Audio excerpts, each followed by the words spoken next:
Greetings, all my little ponies out there. I'm Duuz-Diz-Din, and it's finally here. The two-part kind of finale of My Little Pony, Friendship is Magic.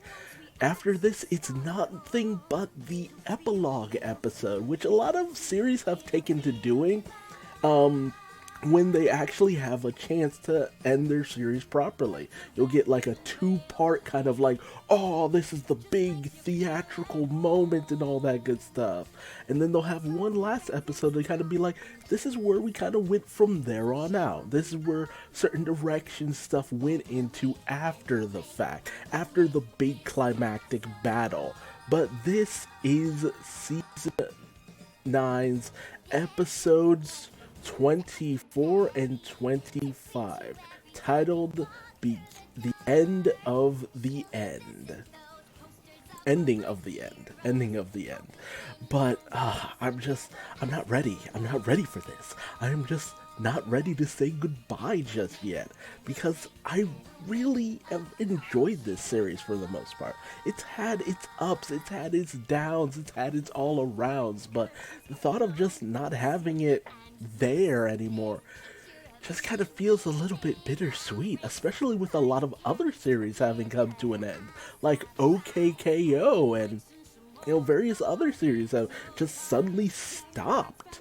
And I'm just like, man, that's years of my life just kind of coming to an end. But enough of an existential crisis. Let's get into the ending of the end, as we see a baker heading to Canterlot Castle in order to whip up a storm for the royal coronation of Princess Twilight Sparkle. But Queen Chrysalis in disguise is still spreading mistrust amongst the various pony folk, creating division and a literal, almost race war amongst the various different ponies. And they are all too ready to just, use this opportunity to take down Twilight and her kingdom. Chrysalis has been creating unrest amongst the unicorns. Cozy Glow has been creating unrest amongst the Pegasi, while Tyrek has been destroying the crops of the Earth ponies. And they are all too ready to use Grogar's bell with the spell that they found in the book from Canterlot Castle to finally take down Grogar and reign supreme. And with the spell that allows them to suck in magical energy and imbue themselves with power. So they take this opportunity to quickly imbue themselves with almighty power, and they turn into their most powerful selves, demonic, scary creatures, and Cozy Glow.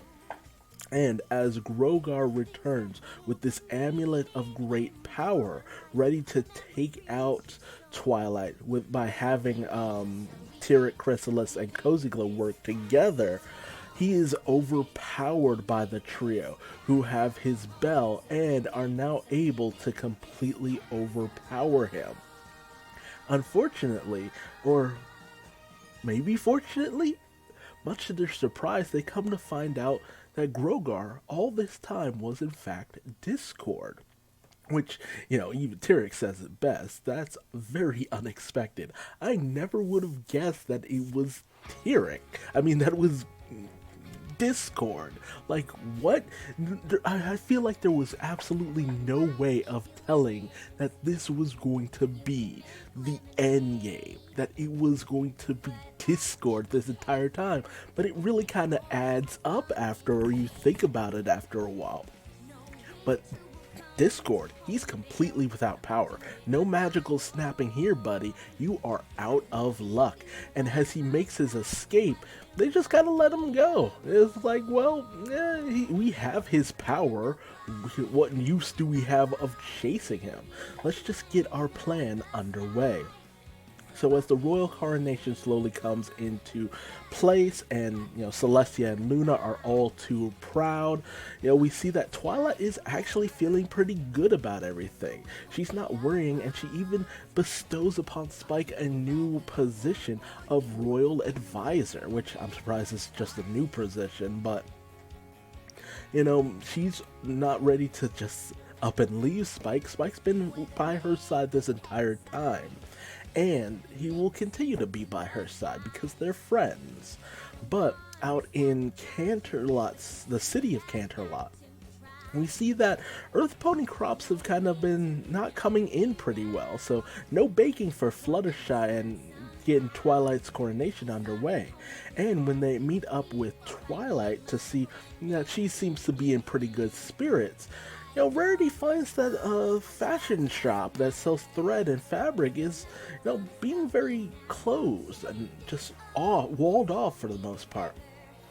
And as Rainbow Dash is clearing the sky for the coronation, she says that she had a hard time actually getting any Pegasi to actually help her with this, which is very odd. But Rarity exposits that it's probably just because there's a coronation, there's a new change in power. Maybe that's just putting people a little on edge.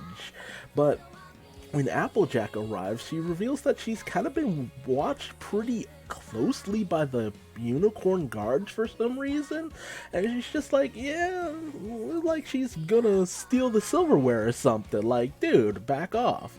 And Pinkie Pie comes in saying that apparently the unicorn baker we saw from before got into this big scuffle with Mrs. Cake, and she got caught in the crossfire, so there's definitely something afoot for the most part.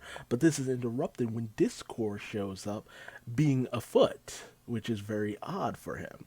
And he has no choice but to reveal that, well, he might have made an incy-wincy teeny little boo-boo and have been the reason behind the escape of King Sombra and the rise of the various villains, namely Tyrek, Chrysalis, and Cozy Glow. And while Celestia and Luna are immediately like, why would you do this? Which even I was like, what the hell, man? Why of all things would you choose to do this? He admits that he did it in order to just, bolster their confidence, show that, everything will be alright. That was the whole planning behind it. That's why he kept, not keeping a hands-off approach to everything. He was doing it to help them along, to find their confidence, especially for Twilight. But now knowing that she had this magical backup for the most part, that this was all planned and calculated, it really kind of shatters her confidence in herself, because it really makes her wonder how many different events was all Discord's doing. So, they are giving Discord the business. Like, what were you thinking? Why did you think this would be a good idea? Why would you think this would help? And he had the best of intentions. I get where he was coming from, but this was not the way to approach it. This just creates more chaos and destruction, and could have fatal consequences to everyone in all of Canterlot. And the worst news comes at the fact that Discord can't even set this right by himself, as he has none of his magical powers whatsoever. So as Celestia and Luna try to formulate a plan, Twilight is just completely at a loss, because now she doesn't have any real backup in this situation, which it's really kind of become a little tired, just how she constantly doesn't believe in herself. Because really, Discord's right. You have this. You got this. You just need to believe in yourself. We've already seen that she's fully capable of using the magic of friendship all on her own. But Discord exposits that they need to get a move on, as he stuck around to overhear what their plans were, and he knows that they're planning to come in hot and heavy very soon. as they are all too willing to take down Twilight at any moment's notice. But the rest of the main six are all too ready to take them on, as they've defeated them all before. But Twilight is just not having it. She's just completely at a loss because they've never had to face this many all-powerful villains all at once. But it's with their friends that she should be able to do this. That's how she always manages to get things done, with the power of friendship. So Twilight gets her, shit together basically, and starts to formulate a game plan, having Spike send various messages all across Equestria. One to Star Swirl the Bearded so he can take the pillars so they can guard the borders of Equestria and Canterlot. One to Starlight Glimmer so that she can put the school on lockdown because Chrysalis is definitely gunning for her. And a message to the Crystal Kingdom because they'll be the last line of defense should Canterlot fall. The last bastion of the royal bloodline? Yeah, let's go with that. And so Twilight rallies the troops, doing her best to get everyone ready to take on the coming storm. Meanwhile, at the Legion of Doom, Cozy Glow is very interested in possibly getting that power of chaos out of Grogar's bell. Just because it's just like, why not? Why not see what we're able to do? As, they're all too ready to get that power in them and see what they could gain from even more potential and power. But Tyrek continues to be the voice of reason in terms of unknown and old magic, as he's just like, look, that's chaos magic. There's no telling what that could do to us or what it could do unchecked. It's very unpredictable, but Cozy Glow's all too ready to get a little bit of a power boost and an edge up on her frenemies. And so, Chrysalis and Tyrek go along with it, just being like, well, if something bad happens to you, oh well. And so we see Cozy Glow grow to an immense size and with terrifying power. Unfortunately, it's all silly, goofy, and literally starts biting at her, and she just cries out for them to take it away immediately, as it proves to be a bit too much to handle. Unless you have full chaotic mind, you wouldn't be able to handle chaos magic. But, well, even without the chaos magic, there's still plenty of capabilities for Grogar's bell, as they get ready to set out all across Equestria and wreak the havoc they've so richly yearned for. And so, as Twilight goes about giving a very rousing speech, in comes Cozy Glow, completely defeating the Royal Guards, proving that it's just like, well, yeah, Royal Guards don't only go good for so much in certain terms. And Cozy Glow immediately blasts Twilight, like straight up shoots her in the face. And it took me so off guard because I was not ready for this kind of a strike. Like, she just completely hit the floor like a rag doll. It's insane. Meanwhile, out at the border, you have Star Swirl and the Pillars, ready to defend the realm. Only for Tyrek to come in, bouncing in like the Incredible Hulk, and just completely wasting the Pillars in one fell swoop. Like, they go down hard and fast, and he just drains of their magic and just leaves them. Like, Tyrek was not playing around with them. And, he even, they try to have one of them escape, but it's just no use for the most part. Meanwhile, as the young six do their best to help evacuate the school, as Starlight is trying to make sure that all of the younger students just don't get injured or harmed or anything like that. As Chrysalis makes her way to the school to exact her revenge, best waifus say goodbye to each other. Yes, they're in love and they're married, and I will not take no for an answer. Um, but Starlight stays behind just because she knows that Chrysalis is specifically after her. So she ends up teleporting Chrysalis to the, frozen wastelands. I think this is outside of possibly where her old her old base was at, Starlight's, the town she had where it was full equality for everyone and all that. Or maybe another place where she battled Twilight. I have to go back and look, but Starlight actually does pretty well alone against Chrysalis, just bamfing in and out of the place all over and managing to cause Chrysalis to have an avalanche collapse on her. But her power is far too much, and Chrysalis manages to capture Starlight. And as Cozy Glow continues to completely school the royal guards, Cozy Glow starts to kind of gloat and just, bemuse and undermine and just really look down upon all the princesses. And as she manages to egg on Celestia and Luna, we see that Cozy Glow has Grogar's bell and is able to absorb their magical energy, completely depowering them yet again. Even when the princesses are actually involved, they can't seem to actually be useful. I still love them anyway, but Cozy Glow starts to say, well, yeah, you magic types are all the same. You always kind of get so caught up in your power, you don't really think about the consequences, only for the main six to ambush her and actually manage to get her to a bit of a low point for the most part. Because it's six skilled, well, seven, including Spike, seven fairly skilled warriors against a little babby.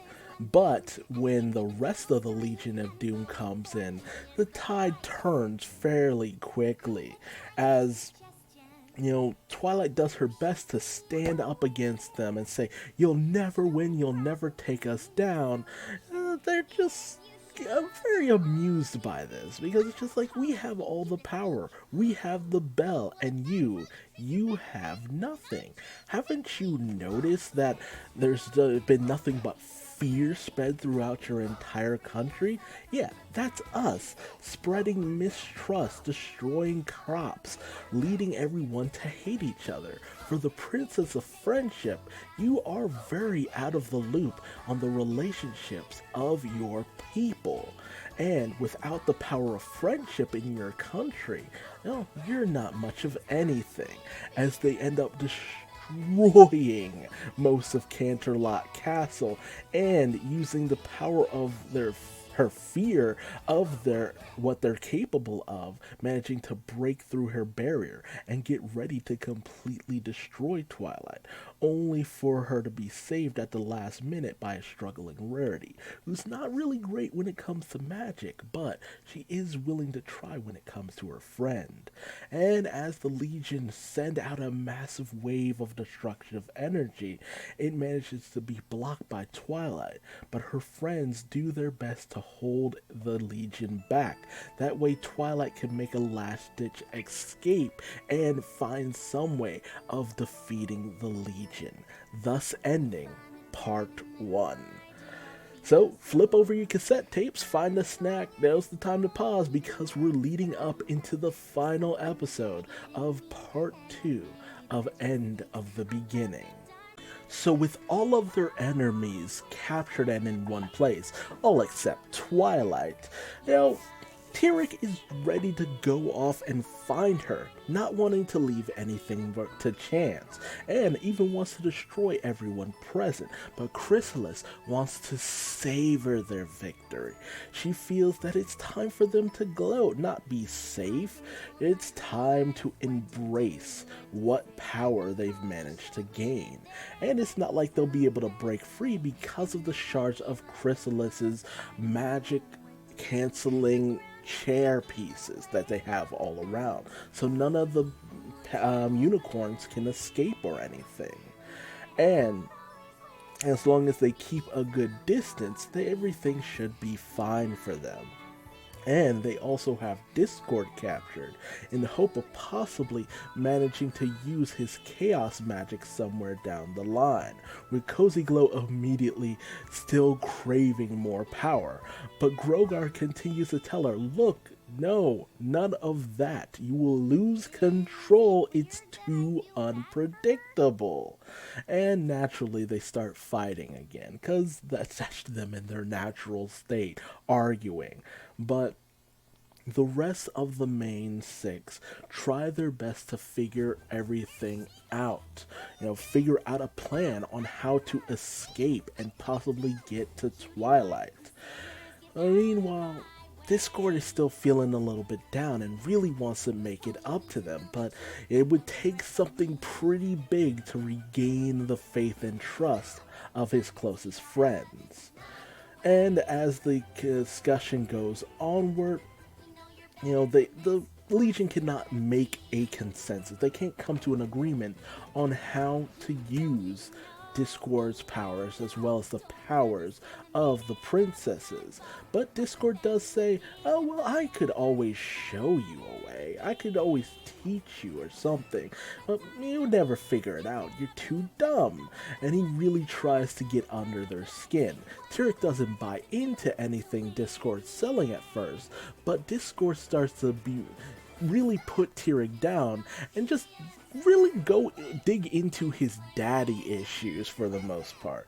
And when Tyrek goes on the attack, Discord is able to ricochet the blast off and destroy the shards of Chrysalis's power canceling chair, allowing Starlight to escape momentarily, and manages to warp around and tries to go for the main six, to saying that, hey, if you're free, Twilight is able to do anything. So she unleashes a massive blast which frees basically everyone, just as she's shot in the back. But as Celestia and Luna still do not have their power, there's only so much they'll be able to do against the Legion. But they decide to at least buy the main six time to find Twilight and regroup and find a way of taking down the bad guys. So Discord says, fly, you fools, and helps out in trying to ward off the Legion while the others escape. But as they make their way out to the city, they find that the division actually really does exist, as the unicorns are holed up in the School of Magic, every unicorn for themselves. But Applejack is determined to head back to Ponyville because she feels that that's where Twilight should probably be. In Ponyville, we see that a lot more ponies than usual are actually in Ponyville, as Headmare is trying to keep everyone calm. Apparently, all these refugees came in as there was no real other place for them to go, with one of the ponies saying that even Cloudsdale have decided to lock themselves away in the sky to hopefully stay protected, as it seems like the divide and the racial tension continues to build between the various pony folk. And, not really having known where else to turn, Spike figured that Twilight must be at the Crystal Empire, since that's where she has family. And they actually do find her there, but she is completely broken for the most part, just not having any faith or believing in herself, and yada yada yada. Like, I swear to God, I've seen this so many times, and this was not the part that I loved about this episode. This definitely was not. Yes, she needed this encouragement, but she always gets this encouragement. I get it. The elements of harmony were destroyed by Sombra. The rest of the Legion has Celestia's magic, Discord's magic, and they seem to be too powerful because they're together. However, things get even worse when the Wendigos come out. Unfortunately, because of the divide amongst the three races of ponies, the Wendigos are taking an opportunity to try to go after and create this endless winter for all of ponykind, showing that things can still, in fact, get worse. As we see the people of Ponyville continue to flee and just look out for themselves for the most part. Something that doesn't quite sit right with Sandbar. And even in Cloudsdale, every Pegasus for themselves. The rest of the pony kind can defend themselves and just look after themselves, which again doesn't sit well with another pony. And at the School of Magic as well. Every pony for themselves. Border up your walls. Border up the windows. Just keep yourselves safe. And a little unicorn doesn't really feel like this is the best way they could be going about things. As Applejack gives Twilight the hard facts, things don't always work out. Sometimes bad things happen and you just have to deal. That's always going to happen. But, we understand that you're down, you're out, you don't feel that you have the power to bounce back from everything that's happened, but you have the one thing that has always made you powerful, that has always made you capable, and that's us. You are a special part in our lives. You help us when we're down. So we're helping you. We're there for you because of how much you've shown that we mean to you and you mean to us. So Twilight is finally able to get back on her feet. And she tells Cadance and Shining Armor to stay out of this fight because should she fail, Flurry Heart is the last heir to any type of pony royalty at this point. And this moment where Pinkie asks, "What are we going to do now, Twilight?" The same thing we do every time. Pinkie, try to save the world. I swear to God, I heard Pinkie in the Brain playing in the background. Like, that is such an old reference, my God. But Twilight is back in the fight finally, and she's ready to actually just, buckle up and get ready for the final showdown of Equestria. Meanwhile, Cozy Glow is none too keen on the Wendigos coming out in their droves. However, Chrysalis sees this as an opportunity. If they use the Wendigos to terrorize the populace and then come in and save them, they might be able to get the ponies under their control, on their side, if to a certain degree. Not a bad plan for the most part, but Cozy Glow thinks that Twilight and her friends will be a bit of a problem, especially since they're on their way right to them.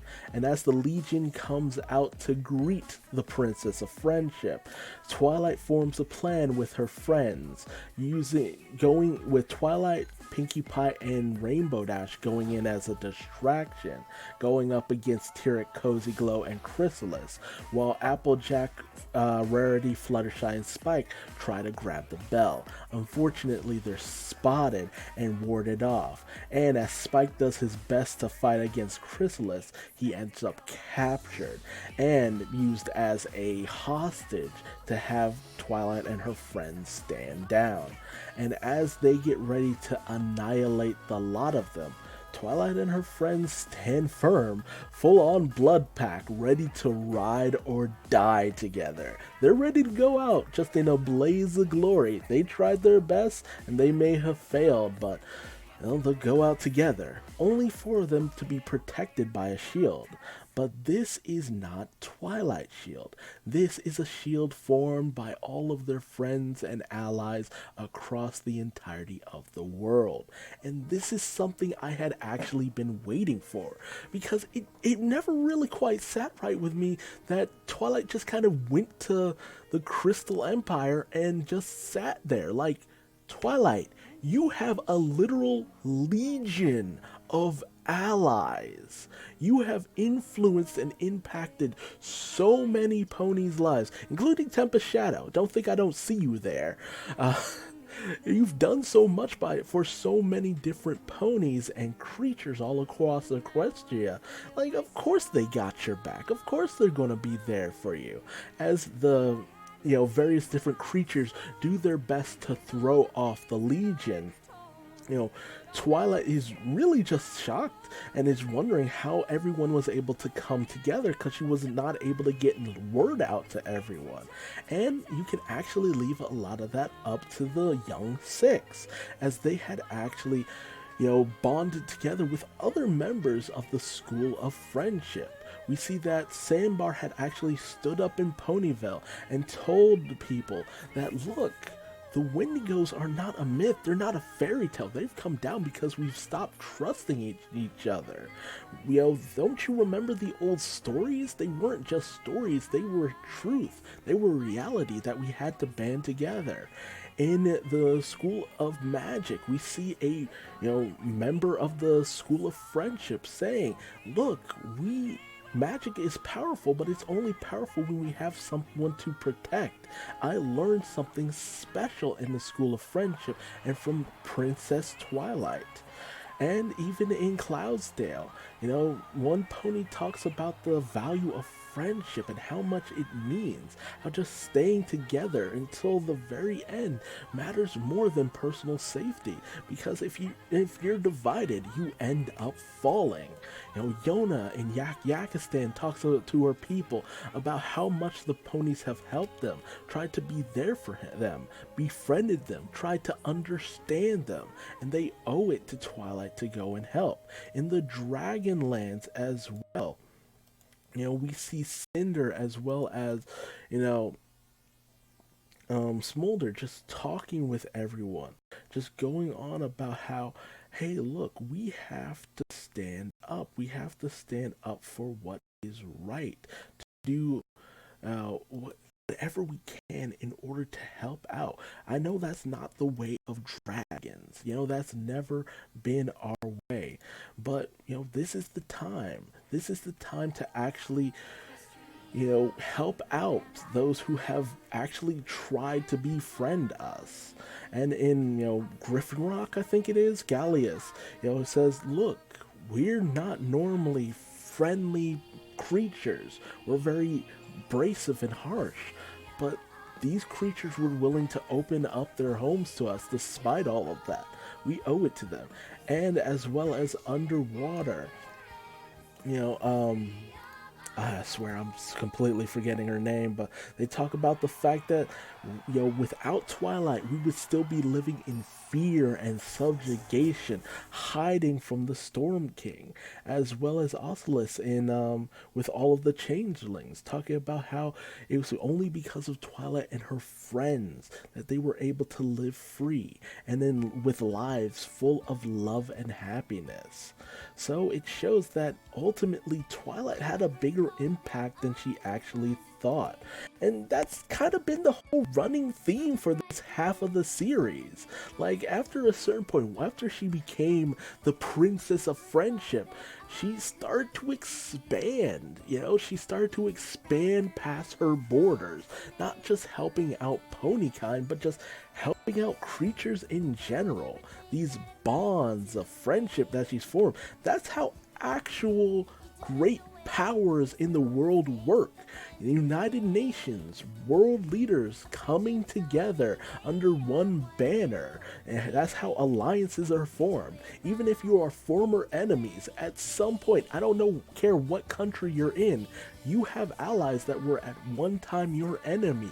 At one time, your people fought viciously, tooth and nail, for their survival or to dominate over, and now you're allies. Now they're friends to a certain degree. Yes, there's some misfeelings here and there, but there's still these great bonds that are now leading to a better world because you were able to at least try to look past your differences and were able to actually be there for each other, especially in times of need.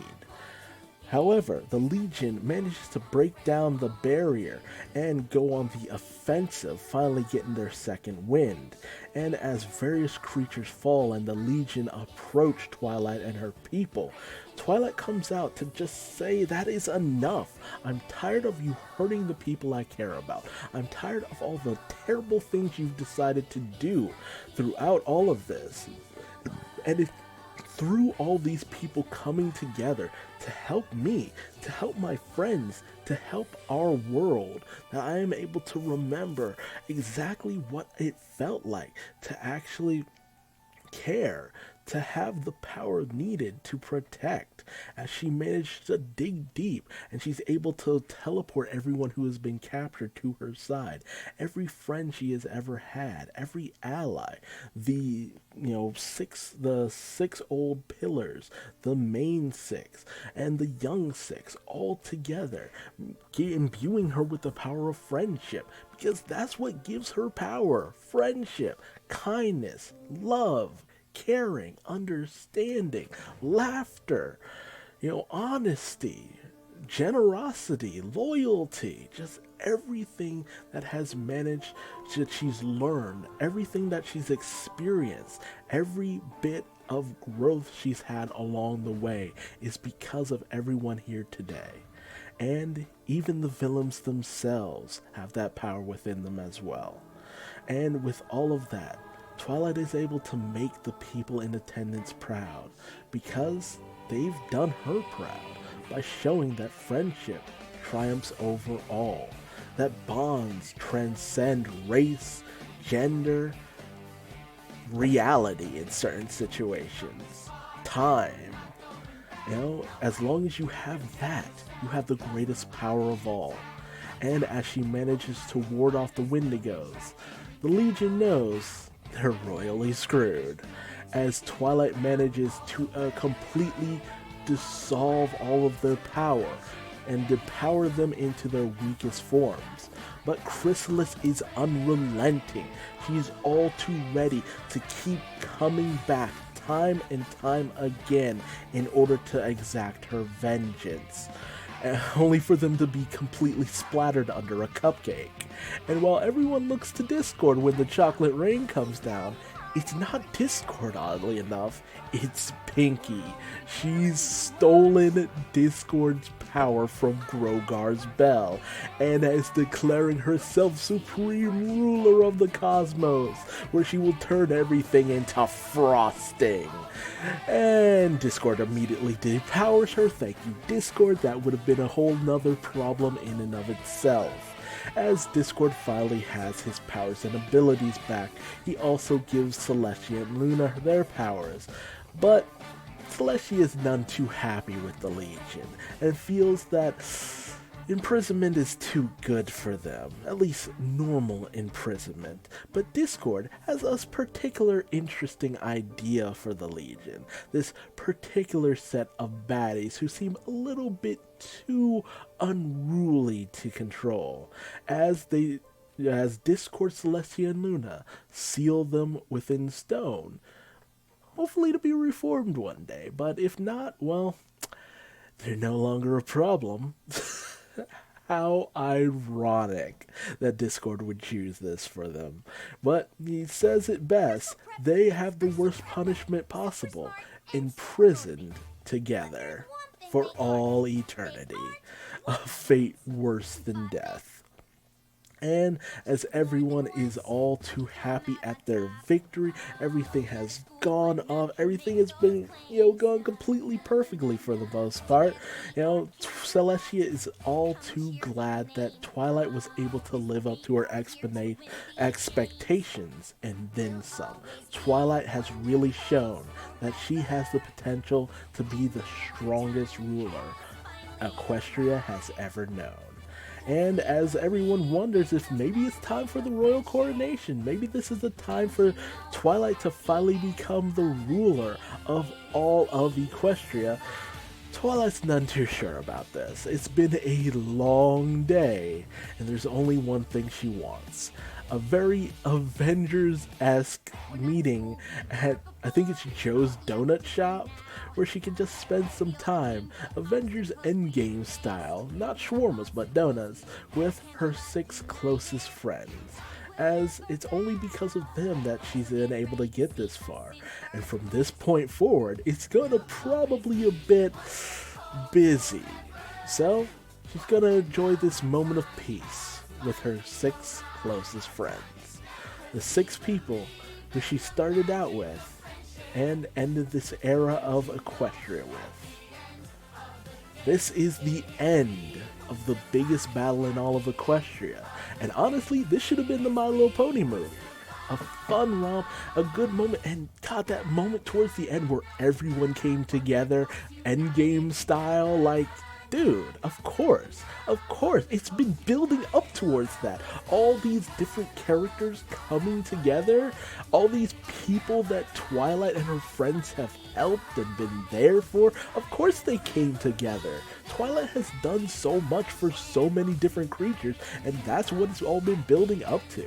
Like, ever since they made Twilight a princess, I was just like, okay, where are you going to go from here? But it's just been a steady build up to this point for the most part.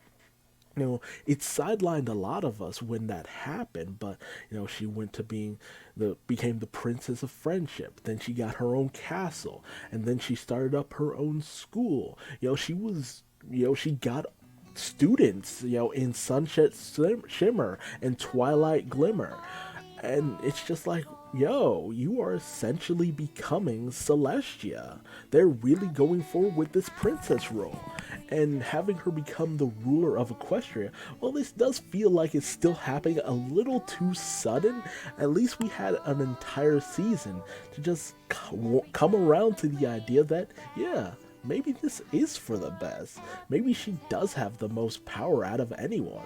Maybe that was Celestia's plan the entire time, to find a worthy successor to be the next ruler of Equestria, to be more powerful than, Celestia and Luna ever were combined.